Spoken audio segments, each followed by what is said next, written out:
Tana shiga watan haihuwa ta samu ƙwarya ta shuka wa 'yarta. A cikin wata ta haifi 'yarta ta sa mata suna Duli. Sai da yarinyar ta girma ta fara tafiya sannan ta nuna mata ƙwaryar da ta shuka mata. Har ta girma kullum yarinyar tana zuwa wajen ƙwaryar ta mai waƙa ta ce yaushe zai girma. Bayan ƙwarya ya girma an tsinko an ajiye shi sai ta sa mai suna Duli Dumba. Kullum sai ta ɗauki abu tana ƙwanƙwasa ƙwaryar tana mai waƙa yaushe zai fara magana. Duli Dumba ya gaji da wannan ƙwanƙwasan da ake yi wata rana kawai ya tashi ya fara bin Dulu da gudu suka yi cikin daji. Suna cikin daji ta haɗu da kura. Kura ya ce shi ma tsoro yake ji ba zai iya komai ba ya gudu.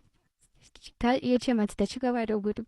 Tana cikin gudu ta haɗu da zaki. Shi ma zaki ya ce ba zai iya ma Duli Dumba komai ba kawai ta gudu. Tana cikin gudu ta haɗu da giwa. Ta roƙe shi don Allah ya taimaka mata.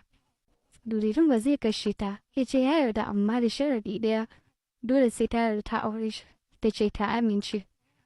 Duli Dumba na zuwa da gudu. Giwa ya take shi ya mutu.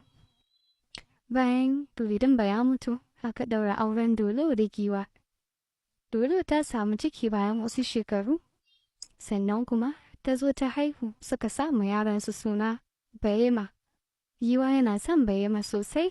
Wata rana Dolo ta tambaye shi da Allah ya tana so ta koma ƙauyensu daga iyayenta tunda sun yi shekaru da yawa ba su haɗu ba.